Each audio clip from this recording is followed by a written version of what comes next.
Well, hello, welcome back. It's been a few days, I know. We had a winter storm. We were kind of in the path of this big winter storm, which I think, 40 states, 40 of our 50 states were in the path of this big storm. So if you got it, you know. And if you didn't, well, then you don't know. But it's been interesting. We were snowed in solid for like 2 days. Here's the crazy part. Where we live, they don't take care of county roads like at all. So even though the highways are great right now, and I've been to work the last few days, but our road is awful. Like our road is terrifying. Today it was really bad because it's been sort of melting and then refreezing and melting and refreezing. And you would think, well, that's the normal process. And after a while, it gets just easy enough that you can go over and it's fine. Except that it's not. Except that the last few days, everybody has been kicking up the ice to huge levels to where if you're in a low profile car, which I happen to be in a low profile car, you are driving on boulders. You're driving on very, very slick boulders now. So that's a lot of fun. But I'm curious, if you are in the path of the storm, have you drank all of the milk and eaten all the bread and used all the eggs yet? Because that is the craziest thing to me. After we had like a week of warnings, when you went to the store, there was no milk, there was no bread, there were no eggs. There was plenty of everything else, and I don't understand that. The craziest thing to me, though, was, and I think I talked about this a little bit here, but it was bizarre to me that all of these people ran out and got these things, and the weather hadn't gotten bad yet, which is good. That's what you're supposed to do. You're supposed to get all these things before the weather gets bad. But the weather wasn't even bad, and it wasn't restocked. So like 3 days before the storm even came in, all these things were gone from the store, and it just didn't. It's in restock, and I don't know why. I don't know why. From the files of Don't Be This Guy, it's always fun to have a story of don't be this guy. Don't be this guy. Don't be a guy who could have gotten away clean and then just pulled a donut move. A Springfield man, Springfield, Missouri. He's accused of breaking into a Walnut Grove home. Josh Peacock is his name. He's been jailed on a burglary charge. Here's what happened. The woman wakes up. She finds that her back door is open, and there's an empty container of pulled pork on the counter. The back door being open was kind of the giveaway, because if it was just an empty container of pulled pork, look, I worked with a guy who got up in the middle of the night and used to eat out of his fridge. And I know this because one night we were out platonic. It's just strictly friends. In fact, I was sleeping on the couch, platonic. But he got up in the middle of the night and he went to his refrigerator, and I watched him from the couch, and I was like, he's sleepwalking. He doesn't even know he's up. Well, I'm not gonna mess with him. You don't mess with a sleepwalker, right? And he went into his fridge and he opened up a steak, a raw, like in the plastic steak, like a T-bone. And he opens this thing up and he takes a bite of it, and then he throws it on the floor for the dog.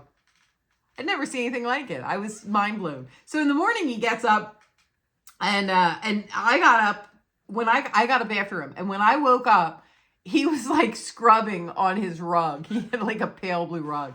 And I said, hey, what are you doing? And he said, somehow the dog got a hold of a steak and she ate it on the rug and made a mess on the rug.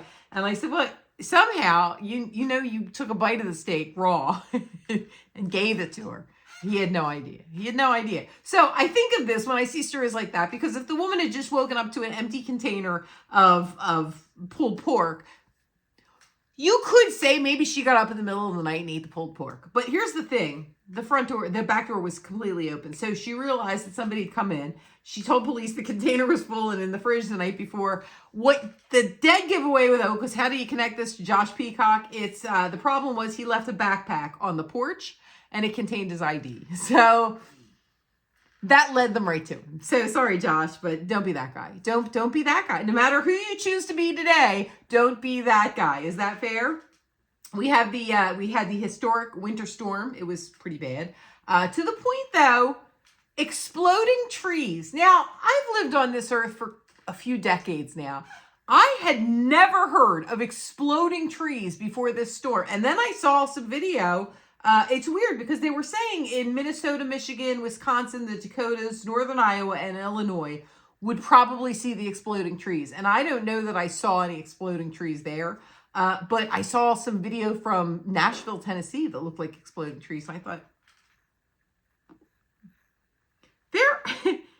there has been so much the last like 5 years that I'm like, we've never seen this before. What is this new? Is it like, What's happening? I'm not even entirely sure. But yeah, exploding trees, that's the thing now. Where we live, people lost carports. A lot of carports went down because we had freezing rain and sleet, which are apparently two different things.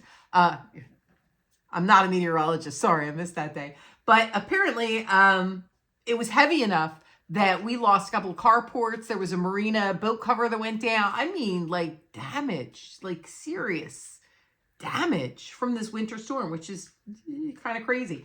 So a fast hack to soothing your wintertime dry nose, if you have the wintertime dry nose, not from doing things you shouldn't be doing, stop that, from winter, blowing your nose a lot. You're supposed to use chapstick. Just like it works for chapped lips, apparently you can also rub some inside your nose when it's super dry. And I hope you're putting your finger on the chapstick and doing that because, I mean, hopefully you're not lending out your chapstick anyway, but if you're sticking it inside your own nose, you probably shouldn't use it on your mouth after that. Just a tip from a friend. As always, your mileage may vary. I don't know. This is a little on the...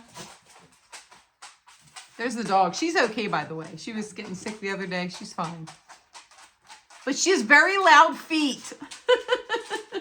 This is very suspicious to me. And I feel like perhaps somebody is involved on the inside with this whole thing. Inside man. I don't know. You tell me. So here's what happened. This guy, Jason Nellan Priscilla Flores, was one of 7 men who were charged with breaking into a Brinks big rig and stealing about $100 million worth of gold, diamonds, rubies, emeralds, and luxury watches. So he breaks into this. He's one of 7 men convicted of this, okay? Breaks in $100 million worth of all this. They haven't recovered any of the loot yet. They've recovered none of it. This is important. This is an important note. They recovered none of it. So they recovered none of this. He was facing up to 15 years in prison if convicted on charges. Now, I say was facing. Well, geez, Jen, why would he not be facing those charges anymore? Because somehow, accidentally, he was deported back to Ecuador. So he's not here to face charges that he broke into this truck. And none of the booty, if you will, has been recovered. Huh. Interesting. I feel like perhaps there's somebody on the inside that knows a little bit more about that. I'm just saying. I don't know if we talked about this on here or not, but AI, weeks and weeks ago, before all the playoffs in the NFL, AI had laid down who would not only be going to the Super Bowl, but who would win the Super Bowl. And according to an AI supercomputer, Seattle Seahawks would win the Super Bowl. So I don't know if you're like a betting person or just something to think about. All right, I gotta wrap things up because it's really cold outside and it's really icy on our road, and I have to do some things to get ready to make sure I can get back into work again tomorrow. I hope you have an amazing day. Take care, take it easy, but for crying out loud, take it any way you can get it. And hopefully I will see you right back here, maybe even tomorrow.